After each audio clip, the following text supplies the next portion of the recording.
Wait, stay up there. Yeah, It's live now. You can start clicking the slide and see what happens. Don't help. Correct.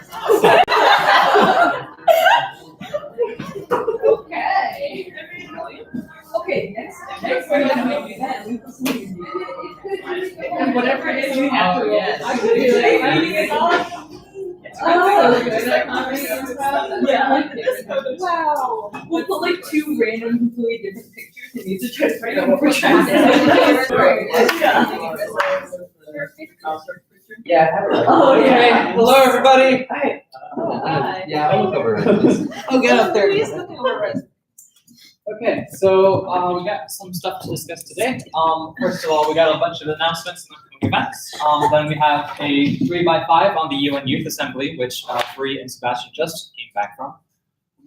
We're going to then proceed into a sort of resume review session between everybody. And if we have time, we'll go into an elevator pitch workshop after that. So first of all, eWord nominations are coming up pretty soon. We need these to come in by March 3rd, which is 2 weeks from now, like next weekend. All positions are open. eWord positions run from fall to spring, so all of us have expired, which means if you're at all interested in becoming an officer for this club, highly encourage you to do that.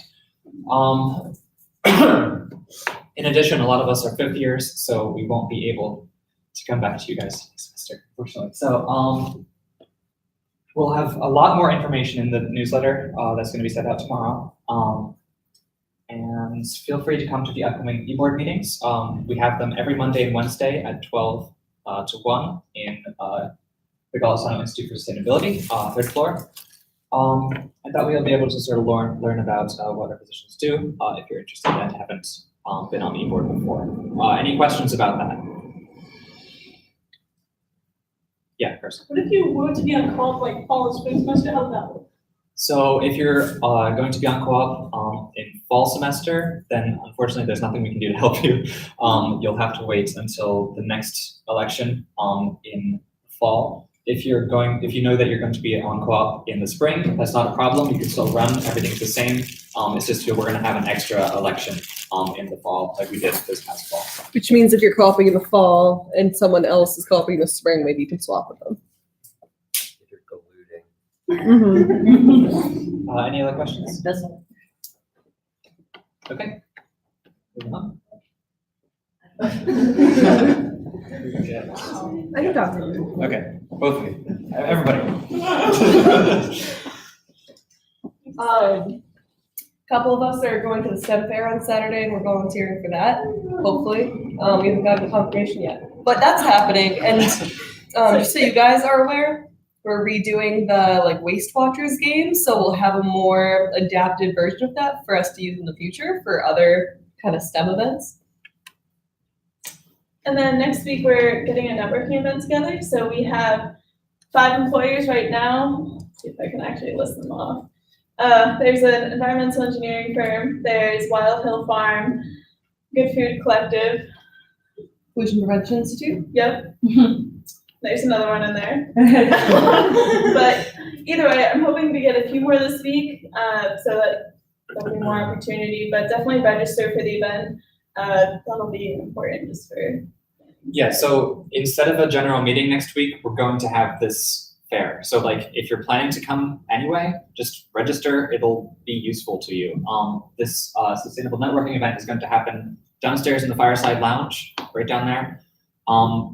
If you haven't registered already, just take out your phone or your laptop and just do it now because. Especially if you're looking for a co-op, like summer or summer fall or fall, these people want to hire you, so it's in everyone's best interest to go. Or if you're not looking for a position immediately, it might be valuable to talk to them. The idea is to step away from the normal career fair. If you talk to someone and they have no clue what environmental sustainability means, you can have something to relate with. So. Even if you're not super interested in these specific employers, it's good practice for your elevator pitch for the next day, which is the career fair. Yep, that's also next week. Next week. Yeah, definitely. Will including your stuff? The what? The link to register. Should be in one of the previous newsletters. The newsletter that was sent out, yesterday, I believe it was, should have the link in it. But on a more exciting note, even though your career in networking should be super exciting, Lainey's planning a Red Barn climbing social. So I don't know if anyone has a dinosaur suit. Not mandatory. But We know that for would a be fact more that at fun. least one ESW member who is in that picture has a dinosaur Oh, that's Olivier. So look out for that. It'll be fun. It'll be right before spring break, and then the week before spring break, we're also touring at Green Spark Solar. So that'll be fun. Look out for more updates. And the Red Barn opens at 1, so don't like try to get there early. Because they won't let you in. I'm super excited. I'm a fourth year and I've only been to the Red Barn for the first time last semester, and it is so cool. I've never gone. It's so Oh my fun. You pay, I believe It's- it's $7 or something. It's $3 for shoe rental and $4 Okay. for day pass. Okay, yeah, so you pay $7 if you don't have your own shoes, and you climb. I'm a beginner, doing a little novice, so there's like different levels, and it's really fun, so. And they don't accept cash. What do they accept? They accept Tiger Bucks and credit cards. Okay, good to know. Valentine's Day candy. It depends on who's working on the shift. Yeah. All right, Sebastian and Bree, you have the floor. So we were in New York City.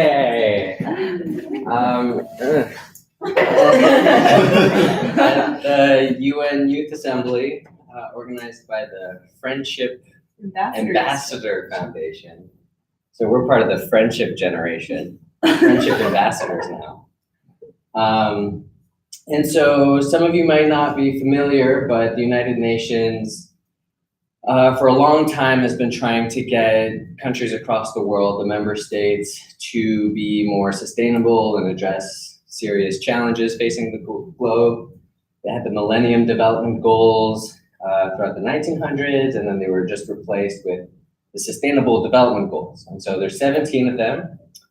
And since it's made by the UN and everything UN is sort of flavored with these goals, and so there's a lot of resources, there's a lot of programs that support this, other nonprofits use this sort of structure to help measure their success in these various arenas.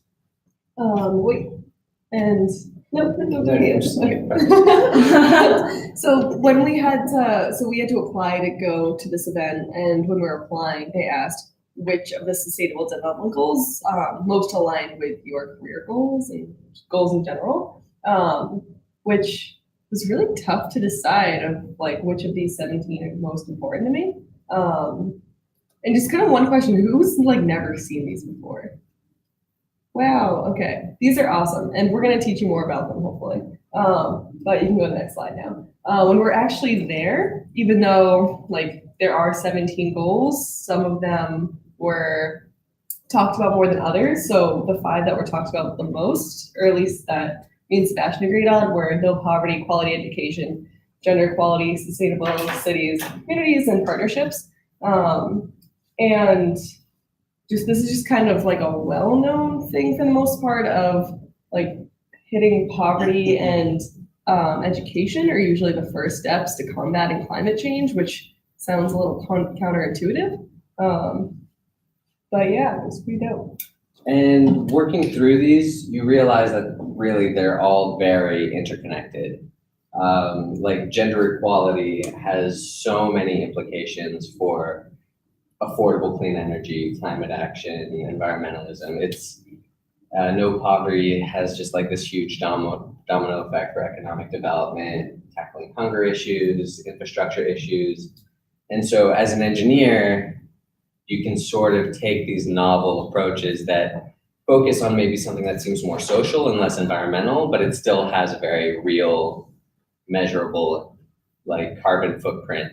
So this is just sort of a framework that you can build off of when either trying to make your project sound better or when you're just still in the brainstorming phases and trying to draw inspiration.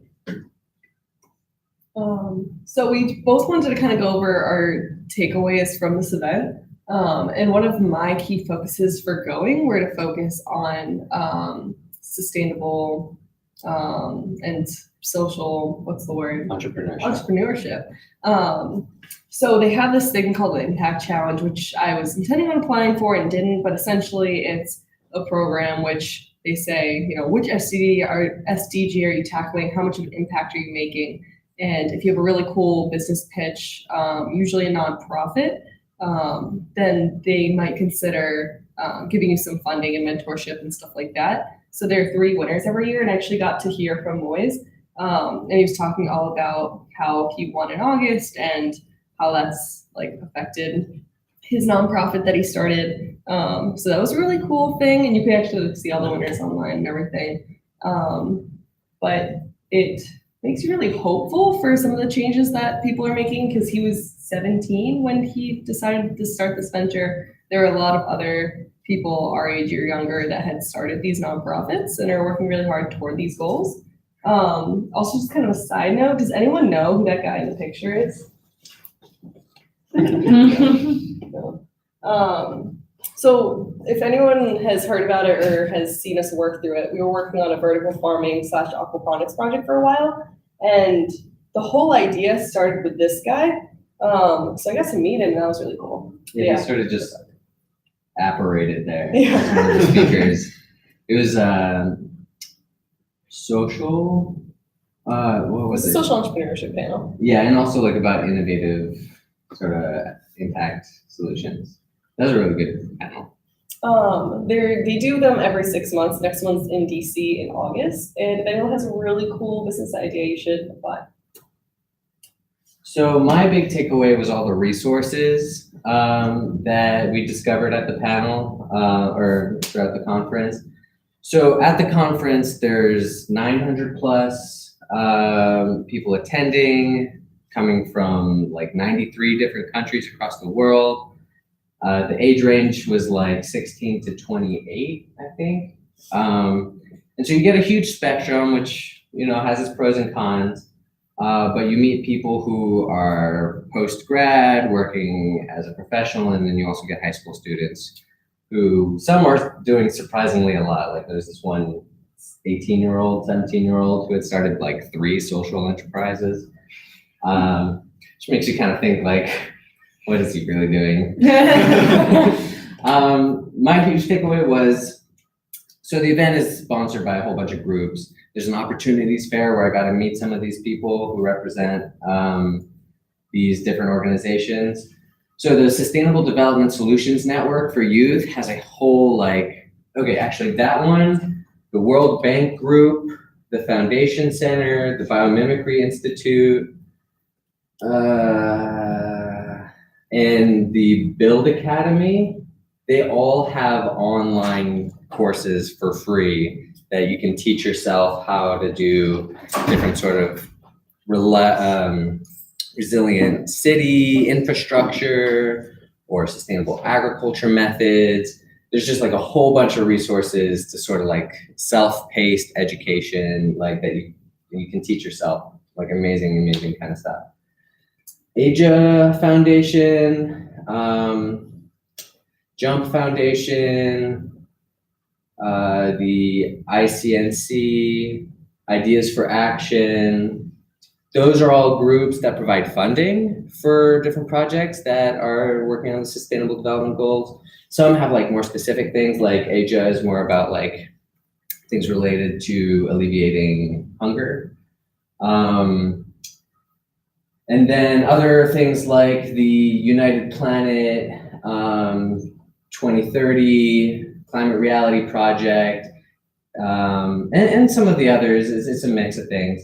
They offer volunteer, internship, research opportunities, volunteer opportunities, so that you can get experience. But ultimately, I met the CEO and founder of United Planet. There's the executive director of SDSN Youth. Met some big wigs from the World Bank too. Anyway, it's you get a chance to talk to them. And if you're more socially inclined than me or Bree, you probably will get a lot more out of the conference. We were sort of just like happy and tired and whatever. But there's lots of opportunity to like start conversations. So I encourage you guys to use these resources, but more than anything, what we sort of realized in our reflection is there's a lot of discussion about sustainable development. There's a lot of resources. There's a lot of empowerment of the youth, but really like you guys are leaders, and as I realize how unique ESW is in terms of like solutions oriented, getting you tools, like no bullshit, just like get out there to the community and get to work. So using all these other people, you can like really enhance what you're doing with ESW. And a lot of these things are like free membership. You do need to sign up though. But yeah, and then that's me and Bria at the bottom. I think we took a total of one picture. No, I took a couple. She has the picture with the old dude, and but yeah, I encourage you guys to apply to go in the future. The final one I want to say is that there were almost 2,000, no, there was almost 1,000 people from like 93 countries, so that was really cool. We met a lot of people.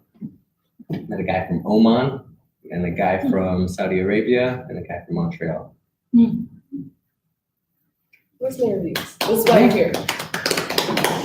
Thank you guys.